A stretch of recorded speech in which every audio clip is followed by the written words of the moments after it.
Willkommen bei Kontext TV. Unser Gast hier in Welcome to Context TV. Our guest per video stream is Richard D. Wolff, renowned economist and professor emeritus at the University of Massachusetts. His last book is Capitalism's Crisis Deepens, Essays on the Global Economic Meltdown. Welcome back to Context TV, Richard Wolff. Thank you very much. I'm glad to be here. More and more social scientists are speaking of a structural crisis of capitalism, and some even about its possible end in the near future. What is your take on this? Is there a structural or even terminal crisis of capitalism, and if so, why? Yeah, I am never one to be very interested in predictions. So the truth of it is, I don't know whether capitalism is at its end. And I don't think anybody else does either.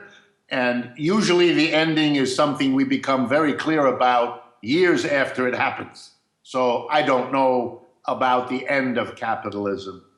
But I will say that this is the worst condition of global capitalism in my lifetime. And I've been here a long time. And I will tell you a story. Because I went to the elite universities of the United States, I know many of the leading economists in the United States, right-wing, left-wing, and in the middle. And we get together sometimes for coffee or to talk. And we do not agree on how the United States got into this current situation. And we do not agree on what to do about it. But the interesting thing is we agree on the following sentence. This is the worst condition of capitalism in our lifetimes. And I think that's a very significant comment. Well, what are the conditions that people point to? I think there are three.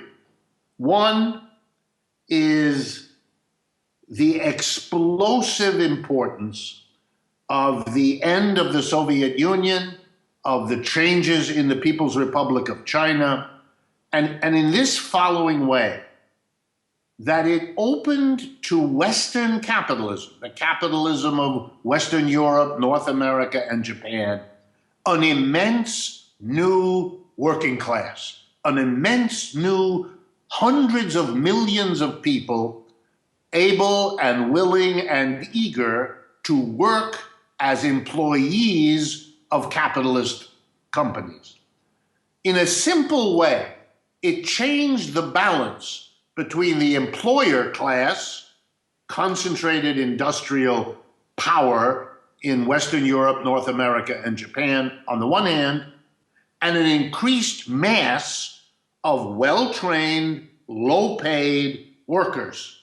And all that we have seen, at least in the last half century, has been the working out of this radical, different situation as the capitalists have made an enormous amount of money, basically by figuring out how to take advantage of this enormous new mass of poor but capable workers. Some capitalists did it by bringing in immigrants, low-wage, desperate immigrants to their home countries. Other capitalists did it in the reverse way, moved their production out of the old centers of capitalism into China, India, Brazil, etc. And this is a major change. And the reason it plunges capitalism into a structural crisis is that while it makes a very small number of people very, very wealthy, because basically they're substituting low-wage workers for higher-wage workers, it also presents itself as a fundamental crisis for the mass of the working class in Western Europe, North America, and Japan, because they are being told, you are going down to the level that the third world was, because we're moving production into the hands of these third world workers. This has not been planned. This has not been explained to the mass of workers. So they are constantly confronted by a deterioration of the social welfare system, social democracy in Europe, of the old New Deal arrangements in the United States that came out of the 1930s. And so you have a working class very much more agitated, very anxious, very worried. And I think you see that in the movement to the right politically in Germany, the support for Le Pen in France, the anger of the French working class against the Socialist Party because it hasn't helped them, the vote for Mr. Trump here in the United States, the vote for Bernie Sanders. For the first time in 50 years, an American politician can take the name socialist and millions of people vote for him. All of these are signs of the failure of this system to manage the transition to extraordinary wealth for the top 5%.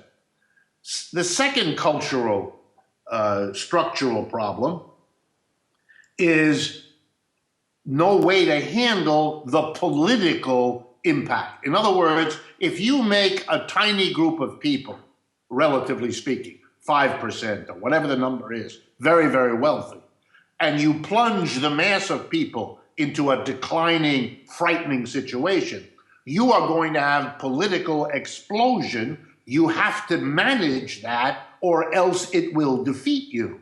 This is the same problem as going back into the 19th century when you make the transition from agrarian feudalism into industrial capitalism. You're going to destroy many institutions. You're going to create all kinds of upheaval. And capitalism was almost overthrown, whether you look at the revolutions of 1848 or of 1870 or the Paris Commune or the revolutions after World War I. This was a mass of workers disturbed by what was going on who almost got rid of capitalism.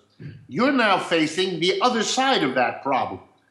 The rich, knowing that the mass of people are angry, have decided to manage the situation by buying the political system, by literally taking it away from any democratic foundation because it's too dangerous for them.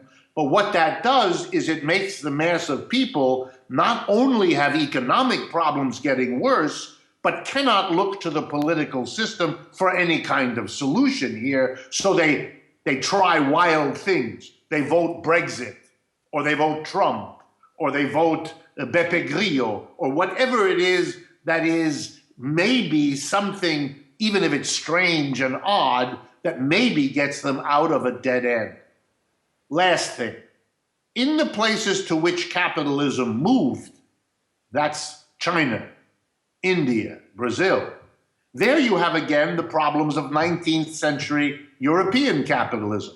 It's a new capitalism. It's transforming this society. It is moving hundreds of millions of people off of the land into the cities and industry, and it is driving these people crazy, and they have their own tensions, and it's not clear that the people running those societies can manage it. So whether you are in the areas to which capitalism is gone and is growing, or whether you're in the areas that capitalism is abandoning, you have a level of tension between the controllers and the controlled that makes it impossible to know whether this is going to be a phase or whether it might be a system that can't handle the contradictions it has itself brought into being.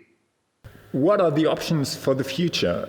Can we return to a golden age? Some people refer to the post-war period of Keynesianism in the West, at least, as a golden era of regulated capitalism.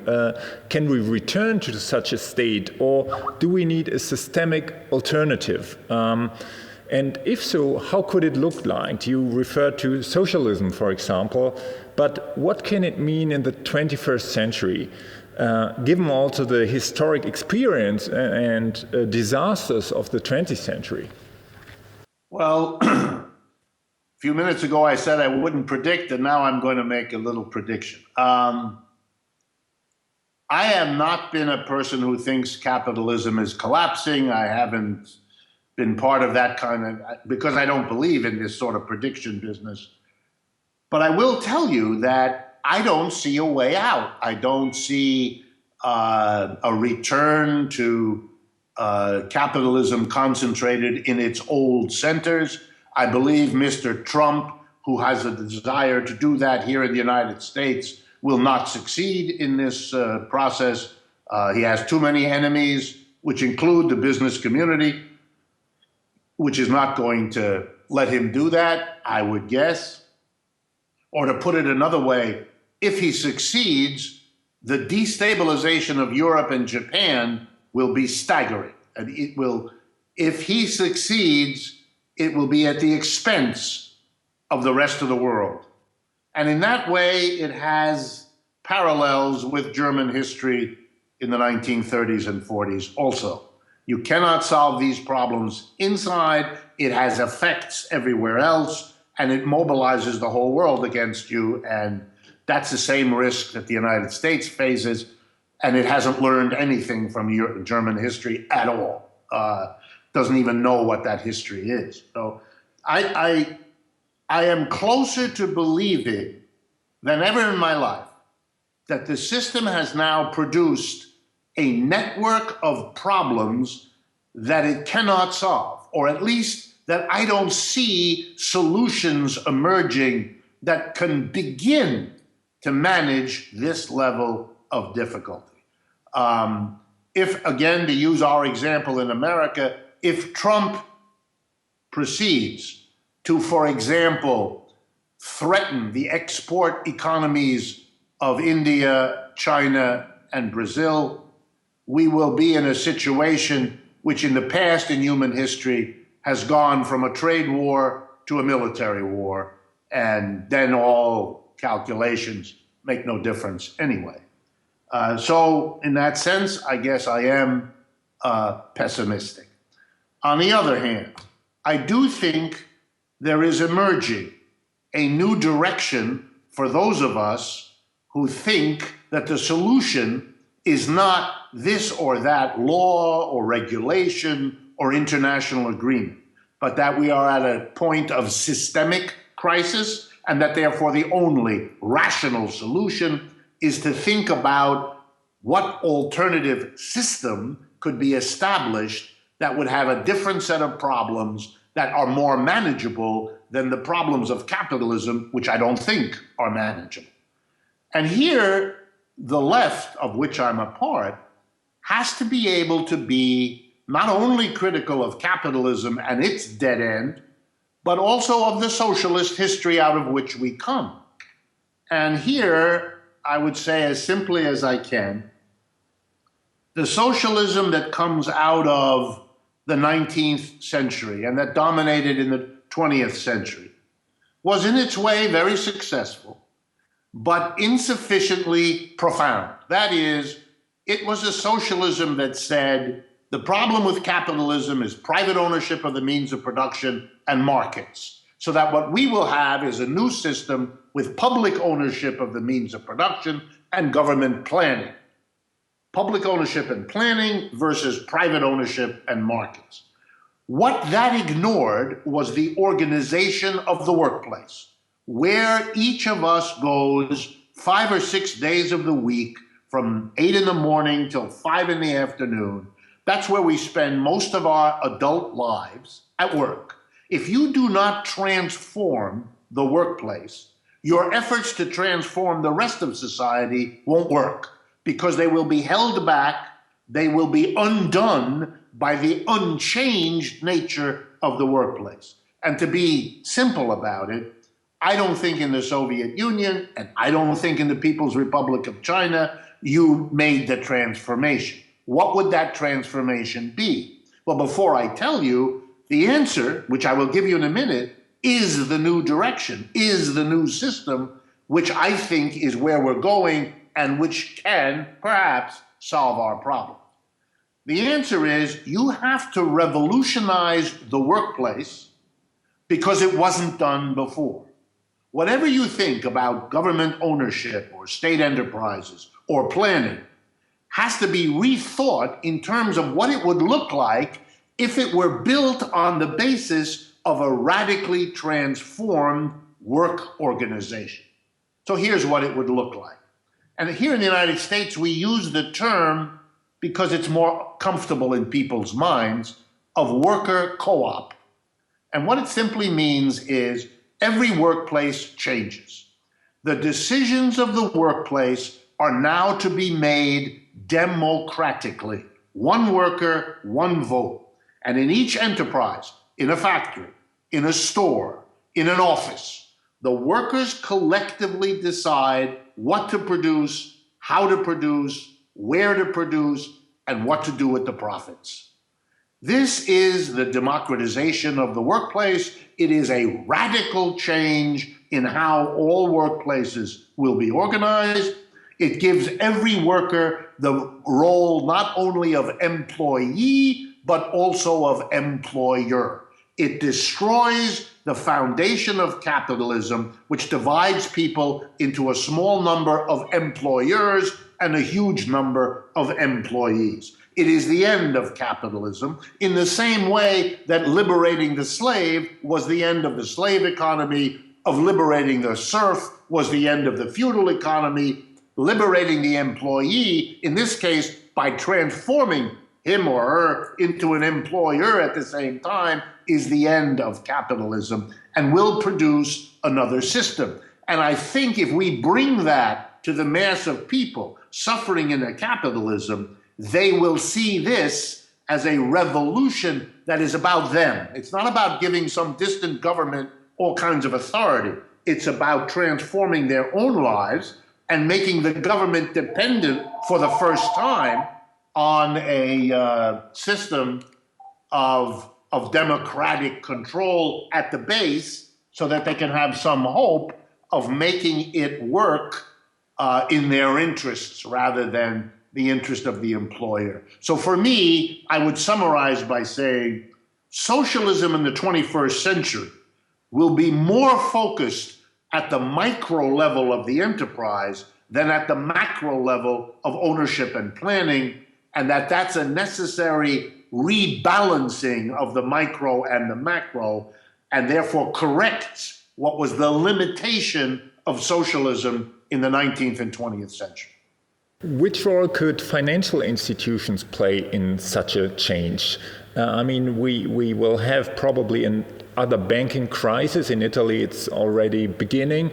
And what should people do and what should people demand in order to have a different financial system that works for such a change? Call it socialism or call it whatever, that works for the people, financial institutions and a money system that works for the people and not for the few. How could such a system look like and how could it be brought about, for example, in the situation of a new financial crisis? Well, I think that my first answer would be to remind everybody that in Western capitalist societies, almost all of them have developed by allowing private capitalist enterprises to dominate the financial landscape. That is, private banks, private insurance companies, all of that. And that the minute you do that, you are subordinating the monetary system, the financial system, to the profit motive, to the profit imperative that governs all capitalist enterprises. And that is a fundamentally irrational step, because what you're doing is you have a society, every one of whom are dependent on financial relationships, debts, cash, bank accounts, savings, all of the things that make up the financial system. We all depend on it every day. To allow something we all depend on to be managed by people who have a different objective. They are not representatives of all of us. They are people trying to make money out of manipulating. This is a system that was crazy from the first step. So for me, it would be an argument for the mass of people to say, banking is much too important, and insurance are much too important social activities to be left in private hands. The banks, the insurance companies, these should be governmental functions, but with governmental meaning that it has two decision makers: the collective of people who work in that activity, in that bank, in that insurance office, and the public they are to serve. And each of these two has to have a structured relationship to share the responsibility and the power to decide what happens. But no private profit motive, no subgroup of investors who have the right to manipulate all of this to make money. That's out. It is democratically selected representatives of the workers in the institution and the public served by the institution that should co-determine how this system works. And I know from the United States that there's already a majority of Americans who support this. Since the financial crisis in 2008, the EU and the euro in particular have been facing massive risks of breaking apart. Germany and the Troika are imposing harsh austerity measures on southern Europe, where a whole generation has lost its future with 50% and more of youth unemployment. Meanwhile, the old, most powerful parties, especially the Social Democrats or parts of the Conservatives as well, are imploding in many European countries, with right-wing populists filling the vacuum, and in some other cases also with new progressive movements or parties coming up. What are the options for Europe in your view, and can there be progressive change in Europe within the framework of the neoliberal EU treaties and the Eurozone? Well, to answer the last part first, I cannot see how Europeans could proceed without undoing the last 30 years of regime. It's the same here in the United States. We have adjusted here in the United States our institutions, our laws, our political parties to serve a capitalism that is internationalized, globalized, that is presiding over growing inequality on a scale that we have not seen for a century. All the institutions have adjusted to that, which means if you're going to break that pattern, you have to rethink and reorganize all of the institutions. My belief is that this is very much up in the air, whether this will take a leftist form or whether it will take a rightist form. I don't believe the rightists have a solution. They really want to solve the problems of capitalism by all kinds of cultural, social, governmental manipulation. But the problem isn't the social, the cultural, and the governmental. The problem is the economic, and they have no solution for that. They want to do more of the same. You can see that here in the United States very clearly. So ironically, I think the left wing, if it could come up with a coherent plan, has as equal a chance, if not a better chance, to show a way out than the right wing. The problem for us has been, here in the United States, and I suspect it's not so different in Europe, that the left wing has been unable or unwilling to break from its own traditions and chart a new path. The biggest critique I have of the Social Democratic Party and even of the Linke Party is you have to come up with a plan. This is how you, as a left-winger, are going to solve these problems. You can't always be reacting to the latest difficulty. You have to teach people that the problem isn't neoliberalism. That's just one kind of capitalism. The problem is capitalism, whether it's the neoliberal kind or the old social democratic kind or the Keynesian kind. These are past, dead. We're not going to solve that. And I think the way to go is what I said before about worker co-ops, about this whole new organization of the workplace, which no right-winger says a word about, no right-winger endorses, no right-winger would dare offend their funding sources. You've got to do that. And here, I would give you two examples of people doing it. And they're surprising because they don't come from social democracy in Europe, where you would have expected it. They come from the United States and Britain, which you would not have expected for all the right reasons. So first, Mr. Corbyn in Britain. If you look at the program of Mr. Corbyn, it is in one respect very radical.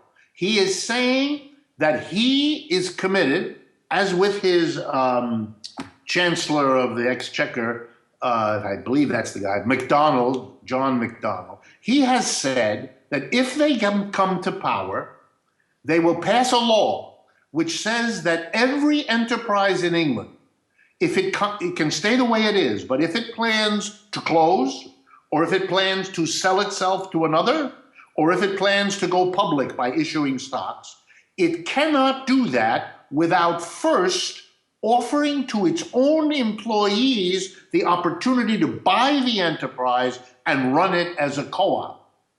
And when the question was asked, well, where would the workers get the money? Mr. Corbyn smiled and said, the government will lend it to them. That is extraordinary.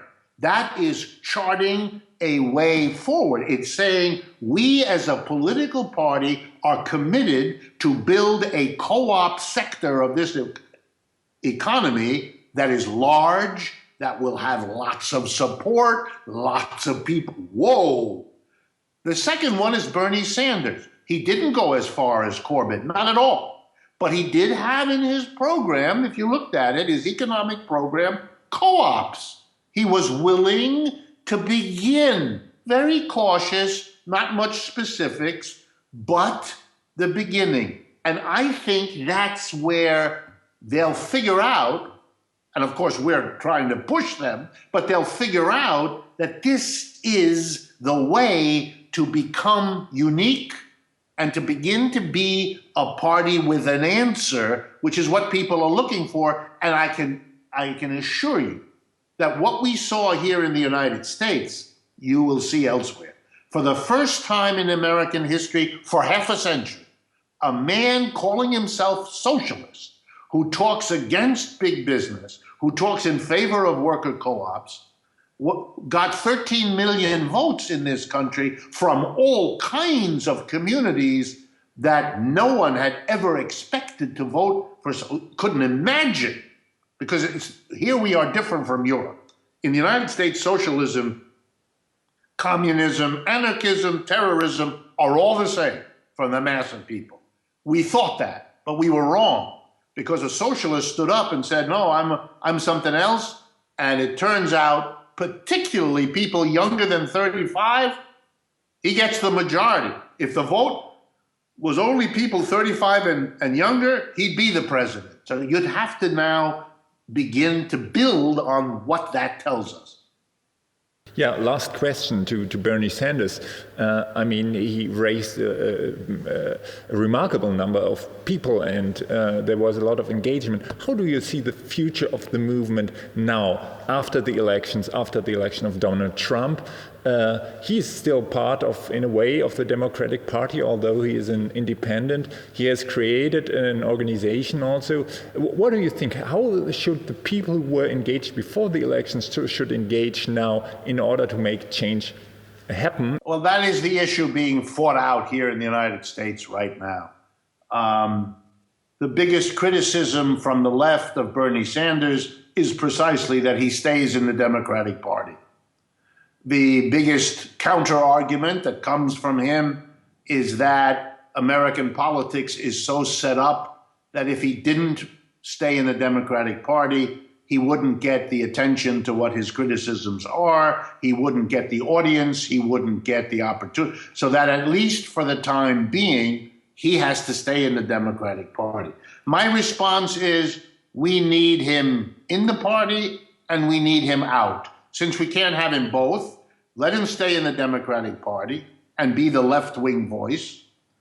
And if I can borrow from the German example, perhaps Mr. Sanders' role would be a little bit like Oscar Lafontaine. Maybe his job is to stay in the Democratic Party until those of us that are outside of the Democratic Party can have something big enough, strong enough, vibrant enough for him to say goodbye to the Democratic Party, and we can merge that which is to the left, which with the left wing of the old Democratic Party, and develop our version of the Die Linke Party. That may be how this proceeds. But I wouldn't say don't do it in the Democratic Party, because the reasons to agitate there remain. But that for the same reason, I would strongly support people working outside of the Democratic Party, critical of the Democratic Party, because for an awful lot, particularly of younger people, the Republican and Democratic parties are the old, dishonored, disrespected leftover of a society they don't like, that they don't support, and that they don't want. If you didn't have something outside of the Democratic Party, these people would turn away from political activity, and they were only brought in by Bernie Sanders, just like Jeremy Corbyn brought in 500,000 British people into the Labour Party. That has to be dealt with as a serious proposition. If the Labour Party succeeds in pushing Corbyn and his supporters out, they will form a new party. If the Democratic Party pushes Bernie out, same thing, which is why they don't do it. They're terribly afraid that they will begin to go down like the Social Democratic Party in Germany, which I believe is what will happen. Mr. Trump understood that by championing working class interests, by keeping jobs from leaving, by destroying Mexico, which is an insane political decision, the United States is going to have a failed state right on its border with millions and millions of desperate people. If Mr. Trump proceeds and it actually works, which I don't think it will, but if it did, it will produce such a disaster in Mexico that will be our politics for the next 40 years. So Americans know all of this, and I think the Democratic Party is in extreme difficulty now, not knowing what to do or how to move in this situation, and this is their own fault. They had opportunity when Obama was elected. They could have tried to do something. They didn't. And that's because they are part of this system and they can't think like that. And this is now going to cost them very big. That's why this election happened, and that's why our politics in the next year or two is going to be, from the European point of view, extremely strange and dangerous.